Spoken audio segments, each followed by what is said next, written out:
Susampurgi total shutdown mapung phakidri ngasina ITLF amuk shutdown laukthokli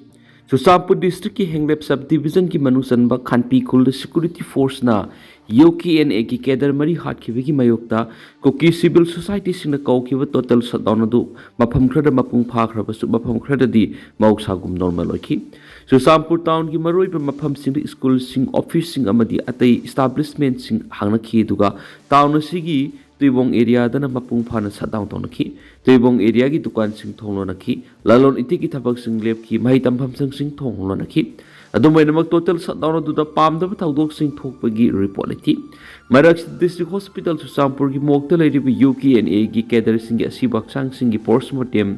heng sagol sunami ki ayupung ni panama samapan ki marakta tawragan hari amaramna security force na Khanpi khulda United Kuki National Army UKNA gi kedarmari hatkiba thawdo du yening da phungdok tuna Indigenous Tribal Leaders Forum ITLF na sagol sunumit Susampur da total shutdown tawbon hanin laktokre ITLF ki matung ina Susampur town manung da lebe dukan mailoi sangsing amasum office punama namiyung bapung tarani thoidigi thonglon gadabane KKL cemetery da pangthokpa kedarmari gi lairon chanbigi thoram loidriba phawba dukan sing mailoi sangsing amasum office sing thonglon gani Shutdown asi loidriba laikhidraba UKNA gi kedar singi mafamda ikai khumnab utpu oina sathagadabani adubu shutdown manung asida gari sing sathok sin tawbada athingba lairoi hairi amaramda committee on tribal unity kotu gi makhata tuan koki gi civil society organization singna Khanpi khulda India gi security force singna UKNA gi kedarmari hatkibadu gi nuaitaba masum yaningdaba phungdok tuna ngarang numidang Kangpokpi district headquarter leiba brigadier Thomas Grounda Maira Katkri Sadar Hills Chief Association Sailka gi president Haukulen Kipgen Lusingba Masing Yamlaba Miyamna Maira Katun Laikidraba Tawaisingda Ikaikumna Utki Masum Min Ama Leptuna Awa Puki Marak Shiratina Palamus Moregi Kokizo Organization Sing Koki Chief Association Hill Tribal Council Koki Student Organization Koki Women's Union and Human Rights Amasum More Youth Club Khanpi Kulgi Thawdo adu akan mamoni yaningdaba phungdok narakli Kaksing da layong khangdaba laisetta ok mayam sirakli laina layong sapsaba khangdriba phawbu ok sabiganu sagaizam bojendro matam khragi mamangdagi hona kaksing amadi kaksing ki akoibada ok da layong khangdaba laina laisa sandoraktuna ok kya sibi yawnarakli sandorakli laina asi karamba laina laisatno sapsaba khangnaba veterinary and animal husbandry services manipurna asibu ok ki postmortem tawduna sample loduna mari lainaba laboratory ama oidiba North East Diagnostic Laboratory Guwahati da test tawnaba hokiba October 13 da thakhre masigi sapsaba result ama hauzik phawbu phangba ngamdribana hauzik ok sa saba tawbigano ok loiriba singnasu yamna section taru tanana disinfected season lokhat payaba section tharang sing lokhat piyu thakhre test asig result phangbaga department asina lokhat payaba tharang sing lokhat kani haina district veterinary hospital kaksing gi veterinary officer Dr. Sagwaiza Bojendro na phungdorakli hiramasigi matana Dr. S. Hayes Bojendro na makhata na hai ogloi bhai bisi lamdam masigi lairaba mi kya gi milon fokat hanbada asobu mateng ama oiri adubu he okki laina lasa sandorakpada makoida asobu setting kya piri kariguma sandorakli laina lasa aduna African swine fever oiramlabadi the prevention and control of infectious and contagious disease in animals act 2009 gi matuk ina laina aduna nab okki farm okon adugi kilometer amagi akoiba maphambu infected zone aduga mafam asidigi kilometer mapan gi akoiba mafambuna surveillance zone ni haina lakthokpa loidana kilometer amana konba mafamda leiba okpunama khongwalaga phumjin gani aduga control area ni haina lakthokliba mafam asidigi ok amata puthokpa loidana ok oksa okki machinja amadi mari leinaba polam sing yonbada tha taruk ki athing mus thamkiga doribani ok loiriba sing asi ayamana leita laira oibna asigumba kaya asi mayoknaba pamdabadigi laisat lakpada ok loiriba farmer singna veterinary department na pau piningde takningde masina department na laina laisat singdagi ngakthoknaba matam chana section thorang kya lokhatpada tap thanbada natana khurau thongali asigumba thaba si tawbiganu matam chana laina laisat punang ngakthoknaba honaminasi Hausik laisat asi sandorakpa horaklebnina matam chana department na pau pibiu asiba sasing mafam chana dispose tawsi tarutana sa san loiminasi disinfected season abigano maru oina hausik ꯁꯟꯗꯣꯔꯛꯂꯤꯕ ꯂꯩꯅꯥ ꯑꯁꯤ African swine ꯐꯦꯚꯔꯅ ꯖꯣꯅꯣꯇꯤꯛ disease ꯑꯣꯏꯕ꯭ꯔꯥ ꯍꯥꯏꯕꯗꯨ ꯆꯞ ꯆꯥꯅ ꯈꯪꯗ꯭ꯔꯤꯕꯅꯤꯅ ꯑꯣꯛꯁꯥ ꯆꯥꯕꯤꯔꯒꯅꯨ ꯀꯔꯤꯒꯨꯝꯕ ꯖꯣꯅꯣꯇꯤꯛ disease ꯑꯣꯏꯔꯝꯂꯕꯗꯤ ꯃꯤꯑꯣꯏꯕꯁꯨ ꯁꯟꯗꯣꯛꯄ ꯌꯥꯔꯤꯕꯅꯤꯅ ꯄꯨꯟꯅ ꯆꯦꯛꯁꯤꯟꯃꯤꯟꯅꯁꯤ ꯍꯥꯏꯅꯁꯨ ꯑꯄꯤꯜ ꯇꯧꯔꯛꯂꯤ Kuki area supply ꯂꯦꯞꯍꯟꯕꯒꯤ ꯈꯣꯡꯖꯪ ꯍꯟꯗꯣꯛꯈ꯭ꯔꯦ Naga People's Organization NPO ꯑꯃꯁꯨꯡ Kuki NP Sadar Hills ꯑꯅꯤꯒꯤ ꯃꯔꯛꯇ ꯂꯧꯈꯤꯕ ꯋꯥꯔꯦꯞꯀꯤ ꯃꯇꯨꯡ ꯏꯟꯅ ꯀꯥꯡꯄꯣꯛꯄꯤꯒꯤ Kuki area economic supply ꯂꯦꯞꯍꯟꯅꯕ NPOꯒꯤ ꯈꯣꯡꯖꯪ ꯑꯗꯨ ꯅꯨꯃꯤꯠ 10ꯅꯤꯒꯤ ꯑꯣꯏꯅ ꯃꯇꯝ ꯈꯔ ꯁꯁꯄꯦꯟ ꯇꯧꯈ꯭ꯔꯦ NPOꯒꯤ ꯃꯤꯗꯤꯌꯥ ꯁꯦꯜꯒꯤ ꯆꯤꯔꯣꯜ ꯑꯃꯗ ꯅꯕꯦꯝꯕꯔ 5ꯒꯤ ꯑꯍꯤꯡ ꯅꯣꯡꯌꯥꯏꯗꯒꯤ ꯀꯥꯡꯄꯣꯛꯄꯤꯒꯤ Kuki area economic supply ꯊꯤꯡꯅꯕꯒꯤ ꯈꯣꯡꯊꯥꯡ ꯑꯗꯨ ꯍꯧꯈꯤꯕ ꯑꯣꯛꯇꯣꯕꯔ 19 ꯑꯃꯁꯨꯡ 30ꯗ ꯗꯥꯏꯂꯤ ꯈꯨꯜꯗ ꯑꯆꯧꯕ ꯃꯈꯜꯒꯤ ꯐꯥꯌꯔ ꯀ꯭ꯔꯦꯀꯔ ꯄꯣꯈꯥꯏꯍꯟꯗꯨꯅ ꯑꯀꯤ ꯇꯨꯖꯨꯡ ꯄꯣꯛꯍꯟꯈꯤꯕ ꯑꯃꯁꯨꯡ NACNꯒꯤ ꯑꯇꯣꯞꯄꯂꯣꯟꯁꯨ ꯊꯨꯡꯒꯥꯜꯂꯟ ꯃꯩꯕꯥꯕꯨ ꯇꯔꯥꯝꯅ ꯑꯣꯛꯄꯒꯤ ꯄꯣꯁꯇꯔ ꯁꯦꯒꯥꯏꯔꯝꯕꯗꯒꯤ ꯂꯧꯈꯤꯕꯅꯤ ꯑꯗꯨꯕꯨ Kuki NP Sadar Hillsꯅ ꯊꯧꯗꯣꯛ ꯑꯗꯨꯒꯤ ꯆꯦꯟꯅꯕꯁꯤꯡ ꯅꯨꯃꯤꯠ 10ꯅꯤꯒꯤ ꯃꯅꯨꯡꯗ NPOꯗ ꯄꯨꯊꯣꯛꯀꯅꯤ ꯍꯥꯏꯅ Kuki NP Sadar Hillsꯅ ꯃꯄꯨꯡ ꯑꯣꯏꯕ ꯗꯥꯏꯇ ꯂꯧꯈꯤꯕꯗꯒꯤ ꯏꯀꯣꯅꯣꯃꯤꯛ ꯁꯄ꯭ꯂꯥꯏ ꯊꯤꯡꯅꯕꯒꯤ ꯈꯣꯡꯊꯥꯡ ꯑꯗꯨ ꯅꯨꯃꯤꯠ 10ꯅꯤ ꯁꯁꯄꯦꯟ ꯇꯧꯕꯅꯤ ꯍꯥꯏꯔꯤ UKNAꯒꯤ ꯍꯛꯆꯥꯡ ꯃꯔꯤ ꯂꯧꯗ꯭ꯔꯤ Ngara ayo angan mada Chuchampur district ki Hengle police station digi kilometer kulom damak lapna laiba Khanpi khulda lairama United Kuki National Army UKNA gi cadre singa kunthraga taret Assam Rifles ku thokna bada laikhitabada laholobasi gi cadre mari ki hakchang ngarang numidang wairam phau makhoi makhoi gi imung manung gi miyoi singna laukshindabada gi Chuchampur district hospital gi medical sangda lairi Amaramda laikhidraba cadre mari asigi aroiba mathau mangam pangthokpa loidriba phauba larholub asina Chuchampur district total shutdown gi khongjak ngarang digi hona sangsilakhi district asigi mapum khrada mahoksa gi phibam miyam gi punsida akayaba thonkhre Amaramda ngarang gi thagdokta larholub asigi cadre mari hatkhiba bu tuwan tuwan Kuki Fruit ki meke digi yaning da basa phungluk narakli panmaya bari ngarang gi thagdo adu digi AR na khusu khulai sing fukat khibani Hunta Lanmi Kibadigi Mio Lising Taragani Toiro Mayum Tadokuna Umang the Lonakri. Myanmar Hunta Lanmi Singna Megawe reason gi Park Township Sangsilakpadigi Map Madru Labor Kunja Lising Taragani Toirom Anak Padalib Umang Sing the Tawai Hinaba Lonakri Aina. Hunta Langaki Mayuk the Labor Park Township People's Administration gi Humanitarians Department of Fondorakri. Masing yamlaba Hunta Lanmi singna Park Township ta leiba khungang kya gi yim sing mai thadokhibaga loidana makhoigi moral mathum kaya huran ki hen Humanitarian Department sina report tarokli Myanmar Hunta gi Directorate of Defense Industry gi Lanmi Yangkhai romna Megawe region gi Park Township ta ngarang kalab ahum thoktuna Myanmar Lanmi gi kusamna duna satminariba Piusoti militia members sing loidana township adu jangsilakibani Myanmar Hunta Lanmi gi thawong sing adu kibadagi township adu gi khungang da leiba yum lising homen bigi miyoi lising taragan tu hen marak nakpada leiba umang sing da refugee gi oina sangjafam loduna wana khangni heri township adu leiba miyoi sing phongdorak pa warol amada township adu gi nongpok thangmada leiba ontotong su village da leiba yum sing Myanmar Hunta Lanmi ngarang maina tumna thadokre heri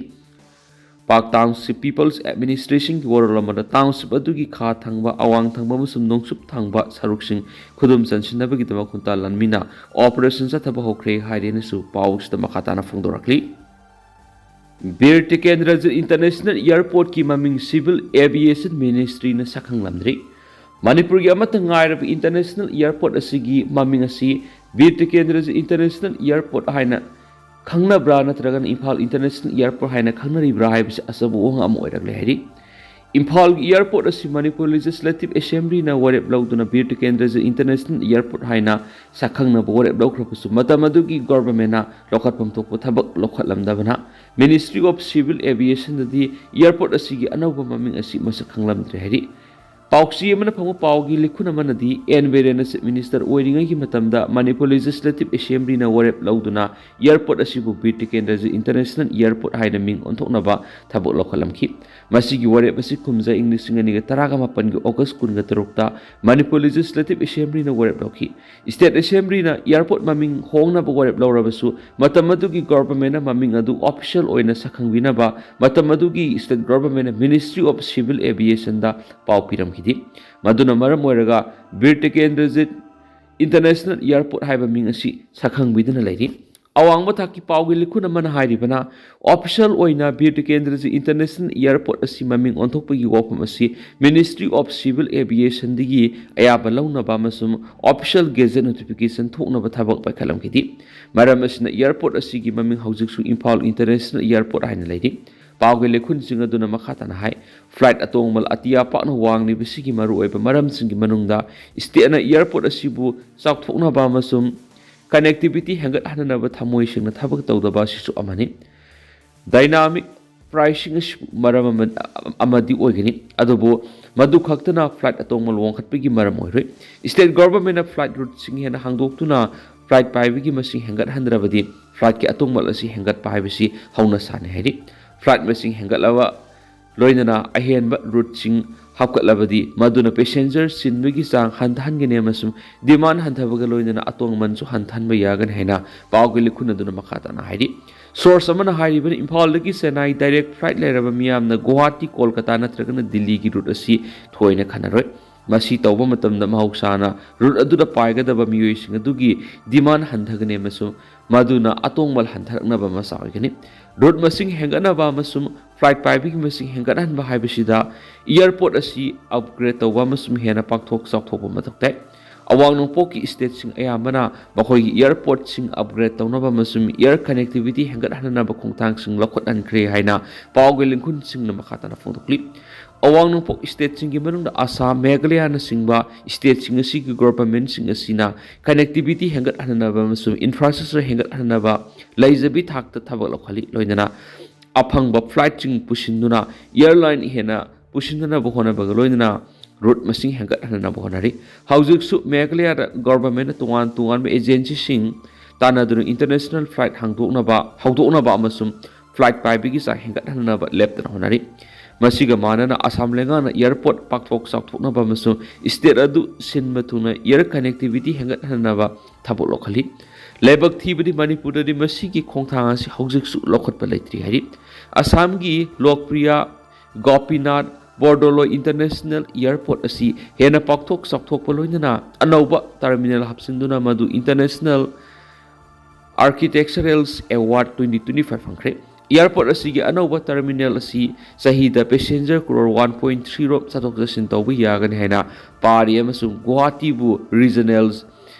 aviation hub uhenanabagi phibamda laikhrenasu pausna makhatana phongdorakli Churchampur bu Greater Mizoram onthokna bohonarakpani association Mizo Singi Society ama CM na bohonarakli bisi Churchampur district bu Greater Mizoram onthokna bohonarakpani haina Churchampur Maitei Laikai Patadar Association amasum Khumuzama Maitei Laikai Patadar Association maral sirakre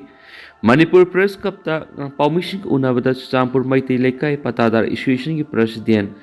Sairem Ibungon hai Hokibo October Kungamari the Deputy Register of Society Churchampur na Mizo Integration Council semaga mari lenana namit taraga mangani ki matampi duna objection tawnaba hairakpa du yabang Manipur Society Registration Act 1989 gi makhada RL Hawkip ko miyosina loinana ate atopa miyosina Mizo Integration Council semar Churchampur laiba Register of Society da ayaba pina basi tharakibani hiramasiga mari leinana Deputy Register of Society na hiramasida kanago masingna namit taraga mangani gi manungda yetning malairabadi yetba yagani haidu notification thorakani RL Hawkip hairiba miyoisiga saminariba miyoisingna pamlibasi Mizo singi manglan ama oiriba lamdamasibu mahamtana thugaibaga loinana Greater Mizoram ama semnaba asobo manglan amani satharagliba thawong asina maram oiduna lamdamasibu maset kya thukna thugaibada natana lamdamasigi yelomising tapna mutkhibi yabagi akibale asiguma thawong asi yaba ngamloi mitop singna Manipur sangaklaga makhoi apama society natragana council na singba semlakpada Churchampur da laiba Register of Society na khangna na koinan ayaba pirabra haibasa asabo hangamasu orakli pia lenga asiki Manipur gi governor na su hiramasida athubada miyeng sangduna athingba pibiyu lamdam sida sangsilakli illegal immigrants sing asi maramda halan ko amadi athubada NRC lamdam sida sanahalo association ani asina thamliba wapam asida mari lenaba amadi governor na kariguma miyeng sangdrabadi masida tholakpa apapatagi teksak pumbalenga asina pugodabana haina phongdokhi online porn yengba crime singlagani UK United Kingdom ki government online phone yengba amadi miyoibigi ningsha sor honbada apan pigadaba loinana khaunau sonba yaba sex toy thambada athingba thambaga loinana thawong asi crime ki manung chalaga na hena lakthokre hari athingba si ki mayok thabak tawba miyoising ki mathakta fine oina $1 million kungo homde thiengani hena su UK government na phongdorakhibani hari Bangladesh amadi Pakistan India da terrorist thajilakpa yai India की मयोक्ता पाकिस्तान में बांग्लादेश ना साथीबा terrorist क्या थाजिलप ये है ना report अमना फोंदोक्ली report असी की मतुगिना बांग्लादेश में पाकिस्तान लेबा अनि ना यामना लोन थुमना इंडिया टेररिस्ट क्या थाजिलना थौरांग पैखतौख्रे हंदा पाकिस्तान की नेवी की चीफ ढाका लाकदोरिबा असिदा लेबा असिना इंडिया की मयोक्ता करी करम थबक तौबा यागतगी हाबिगी Matang खनागनी thakhre ki manungna Bangladesh tamthiraba terrorist singa punna chapminariba Pakistan ki secret agency ISI unit kya Bangladesh ta hanglagani Pakistan ki 1971 phangkiba asobo sething punama kauthoktuna Bangladesh na India ki mayokta lakpa habisi masama ki oina chawna mangjaba oigani haina experts nu sumakhatana phongdong rakli Amaramdana Pakistan civil military rule lakpa yana lady report Pakistan anawba satna kanglon ama oina leba sida civil military gi rule ama athupa matamda laklapa ye haina report ama na photokli Pakistan gi prime minister Shahbaz Sharif na kungaterak suba parliament satna kanglon sing semdok sadokna thorang pekat paukre thorang asi gi matung ina leba sida miyam gi lengak lebi gi mota civil military rule oina lehanna bo honarakani experts na phungdorak gi matung ina Shahbaz Sharif na pekhalakli pe thorang asi leba asi gi field marshal Asim Munir gi thabak ki pothabagi matam Yorakpa asi gi yengna torakpani karigumba civil military rule lakhrabadi Asim Munir da ahenba power lakhragani hari social media ra thadorakpa video footage amagaloinana committee against poppy plantation ni haiba CAPP convener na hesat hauki boiba duga secretary CAPP na TS baiti noiba CAPP Ukhul district ki Songphel Mulam amasum lamlai singphai Kuki area singda poppy plantation sizinabani haiba thum urea diamond sing amang ata thupon khri loinana thuwa khibigi video footage ko loin social media ra saithorakli tendan asum myam na thamjigi duga hausa kuina de myam paus mata sa lusinjera ke masum khataba no update myam puna ngai minasi